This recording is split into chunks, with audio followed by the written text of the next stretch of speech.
Late us start our session. तो आज का हमारा सेशन होने वाला है एसिड्स, बेसिस एंड सॉल्ट्स पे।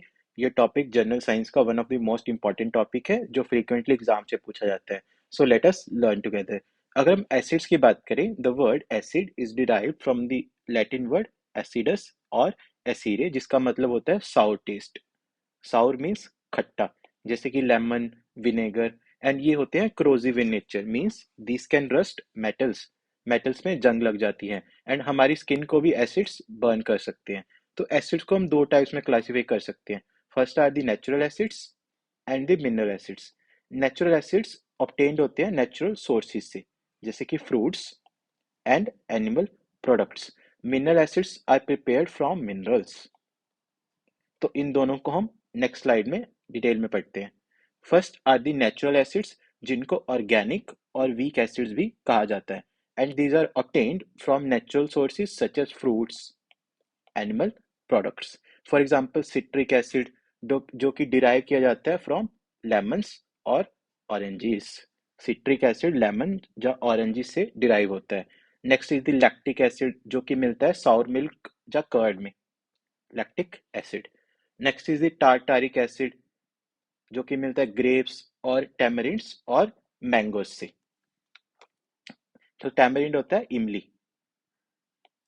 Next is the acetic acid, जो कि मिलता है विनेगर में। ऑक्सैलिक एसिड, जो कि मिलता है टोमेटो और स्पिनच में।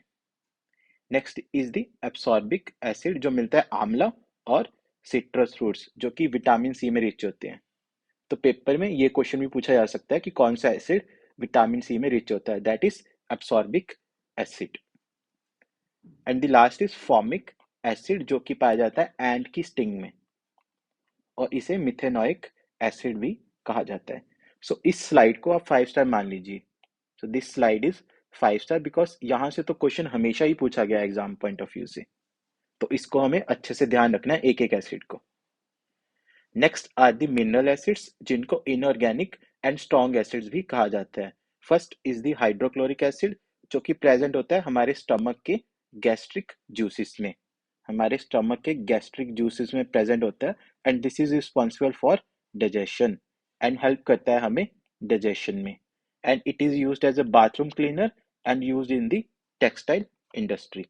Next is the sulphuric acid और H2SO4, जो कि यूज होता है इन लेड स्टोरेज बैटरीज। हम अपने बचपन में साइंस लैब में पहले इसे डिल्यूट करते थे, देन यूज करते थे, because it is very strong in nature. इसीलिए ये lead storage batteries and car batteries में यूज होता है and in the manufacturing of fertilisers. Next is the nitric acid, जो कि यूज होता है in the manufacturing of explosives like TNT, TNB and in the manufacturing of fertilizers। तो ये होते हैं मिनरल एसिड्स। अब हम देखते हैं बेसिस के बारे में। So bases term is derive from the Latin word base. Latin word base से डिराइव होती है, जिसका मतलब होता है bitter.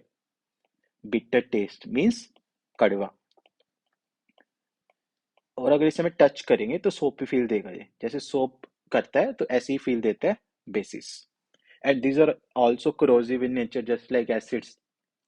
They can rust metals. And for example, sodium hydroxide, जिसे कास्टिक सोडा कहते हैं। एंड दिस इज NaOH, ये सोप्स में यूज होता है। पोटेशियम हाइड्रोक्साइड, जिसे कास्टिक पोटैश कहा जाता है, ये भी सोप्स में यूज होता है। एंड कैल्शियम हाइड्रोक्साइड, जिसे स्लेकडैंग और चूना भी कहा जाता है, इसका फॉर्मूला है CaOH ट्वाइस। इसमें एक बात ध्यान में रखनी है, दैट जो भी बेसिस पानी में कंप्लीटली डिसॉल्व हो जाते हैं उन्हें एल्कलीस कहा जाता है। So water soluble bases are called alkalis. So these compounds are also alkalis, क्योंकि ये वाटर में डिसॉल्व हो जाते हैं। सो इसका भी ध्यान रखना है, एल्कलीस क्या होते हैं। Water soluble bases are called alkalis. अब हम देखते हैं इंडिकेटर्स, जो हमें बताते हैं कि जो भी सब्सटेंस हम टेस्ट कर रहे हैं वो एसिड है या base. So first are the natural indicators, that is litmus, जो कि प्लांट से मिलता है, लिटमस एंड टर्मरिक और हल्दी।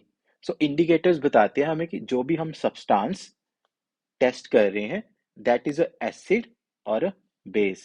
So first is litmus. अगर हम लिटमस की बात करें, तो ब्लू लिटमस रेड में टर्न हो जाता है। सो ये रहा ब्लू लिटमस, अगर इसको एसिड में डालेंगे तो ये रेड में टर्न हो जाएगा। और अगर हम बेस की बात करें तो रेड लिटमस ब्लू में टर्न हो जाता है, रेड लिटमस ब्लू कलर में टर्न हो जाता है। तो इसको ध्यान रखना है लिटमस पेपर को, बहुत important exam point of view से। अगर हम हल्दी के ऊपर एसिड डालते हैं तो इट रिमेन्स येलो, हल्दी भी येलो कलर की होती है, अगर हल्दी के ऊपर हम एसिड ड्रॉप डालेंगे तो ये येलो ही रहता है। तो इसको ध्यान में रखना है। और बेस के ऊपर, सॉरी, अगर हल्दी के ऊपर बेस डालेंगे तो इसका colour vermilion that is bright red हो जाएगा। अगर हम बेस के ऊपर, सॉरी, हल्दी के ऊपर बेस डालेंगे, बेस का ड्रॉप डालेंगे तो ये वर्मिलियन या ब्राइट रेड में चेंज हो जाता है। तो इसको भी हमें ध्यान में रखना है। नेक्स्ट आर दी सिंथेटिक और artificial indicators that is phenolphthalein और मिथाइल ऑरेंज। अगर हम फिनोप्थिलिन की बात करें तो ये कलरलेस होता है। जब हम फिनोप्थिलिन में एसिड, ये रहा फिनोप्थिलिन जो कि कलरलेस होता है, और अगर हम इसमें एसिड ड्रॉप डालेंगे तो इट रिमेन सेम, तो ये कलरलेस ही रहता है। हमने हल्दी में भी देखा था, अगर हम हल्दी के ऊपर एसिड डालते हैं तो हल्दी येलो ही रहती है, और फिनोप्थिलिन में भी सेम केस होता है, फिनोप्थिलिन कलरलेस ही रहता है अगर हम एसिड ड्रॉप डालते हैं। अगर हम बेस की बात करें तो ये पिंक में हो जाता है कन्वर्ट, अगर हम बेस की ड्रॉप डालते हैं फिनोप्थिलिन में तो ये टर्न हो जाता है इनटू पिंक कलर। अगर हम मिथाइल ऑरेंज की बात करें तो it turns into red orange.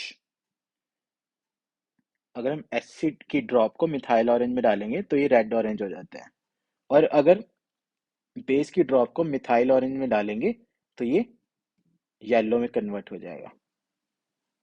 तो इनको सबको अच्छे से याद में रखना है हमें। Last and the third indicators are the olfactory indicators, जिनकी स्मेल से पता चलता है कि कोई सब्सटेंस एसिड है या बेस। तो एसिड्स के केस में ऑल्फैक्टरी इंडिकेटर की स्मेल सेम रहती है, जैसे कि अनियन, वेनिला एंड क्लोव। तो एसिड्स के केस में इनकी स्मेल सेम ही रहती है, और बेस के केस में ये स्मेल लूज करते हैं, बेसिस के केस में ये स्मेल लूज करते हैं। तो ये तो सिंपल ही है, ऑल फैक्ट्री इंडिकेटर्स एसिड के केस में स्मेल सेम रहती है एंड बेस के केस में स्मेल लूज कर देते हैं। तो इन सबको भी हमें ध्यान में रखना है। Next we have is the pH scale, जो कि एक टूल है to measure how strong acid और बेस सॉल्यूशंस आर। सो अगर किसी भी सब्सटेंस का पीएच लेस देन 7 होता है so that is a acidic solution, and 0 होता है वेरी एसिडिक। अगर पीएच 7 है so that is neutral, and pH 7 से ज्यादा है so that is a basic solution, that is very alkaline. And अगर पीएच की बात करें तो ये डिटरमाइन होता है एच आयन से, हाइड्रोजन आयंस की कंसंट्रेशन से ये हम डिटरमाइन करते हैं। अगर हम इस इमेज में देखें तो वाटर न्यूट्रल होता है, ये रहा वाटर। अगर वाटर में हम हाइड्रोजन आयंस की कंसंट्रेशन देखेंगे तो इससे हमें पता चलता है कि ये इसका पीएच 7 या न्यूट्रल है। तो इसको भी हमें ध्यान में रखना है। वाटर का पीएच होता है 7, ह्यूमन ब्लड का पीएच होता है 8 के करीब, 8 टू 8.5 के अराउंड होता है ह्यूमन ब्लड का। तो ह्यूमन ब्लड बेसिक होता है। और अगर हम टमाटो जूस की बात करें, विनेगर की बात करें, लेमन जूस की बात करें तो ये होते हैं एसिडिक, ये होते हैं एसिडिक। तो इसको भी एक बार आप देख लेना आराम से, तो आपको पता चल जाएगा कि कौन कौन से प्रोडक्ट्स एसिड में है एंड बेसिक्स में है। So pH also plays a very important role in our daily everyday life. जैसे कि हमारी बॉडी 7.0 टू 7.8 रेंज में वर्क करती है। हमने देखा ब्लड का पीएच होता है बेसिक, 7 से ऊपर होता है ब्लड का pH. In digestive system HCl is produced in stomach which helps in digestion of food। HCl हमारे स्टमक के गैस्ट्रिक जूसेस में प्रोड्यूस होता है जो डाइजेशन में हेल्प करता है, बट कई बार एसिड ज्यादा हो जाता है जिसकी वजह से हमें एंट एसिड लेना पड़ता है जो कि एक बेस होता है like milk of magnesia to balance it. Tooth decay हो जाता है, pH falls to 5.5। Ant bite, जब एंट बाइट होती है तो फॉर्मिक एसिड या मिथेनोइक एसिड स्किन में इंजेक्ट होता है, जिसके लिए हमें बेस से रब करना पड़ता है, that is moist baking soda to neutralize. Soil treatment में excessive use of fertilizers make the soil acidic. ज़्यादा फर्टिलाइजर यूज करते हैं तो सॉइल एसिडिक हो जाती है, जिसकी वजह से बेसिस लाइक क्विक लाइम या फिर स्लेट लाइम चूना के साथ हम उसे न्यूट्रलाइज करते हैं। सो हम देख सकते हैं कि हमारी एवरीडे लाइफ में भी पीएच का बहुत इंपॉर्टेंट रोल है। So last topic for today's session are salts. So compounds that are formed by the neutralization reaction between acids and bases are called salts. For example, sodium chloride. अगर हम HCl acid की बात करें तो HCl पानी में dissociate करता है into H plus and Cl negative ions. So this is HCl जब ये पानी में डिसोशिएट करता है into H plus and Cl negative ions. Similarly, sodium hydroxide भी डिसोशिएट करेगा into sodium and OH negative ions. And जब हम इन एसिड को और बेसिड को कंबाइन करेंगे तो न्यूट्रलाइजेशन रिएक्शन होगा, दैट इज NaCl जो कि सॉल्ट बनता है प्लस H2O। यहाँ पे लिखता हूँ इसको, HCl that is acid plus NaOH base.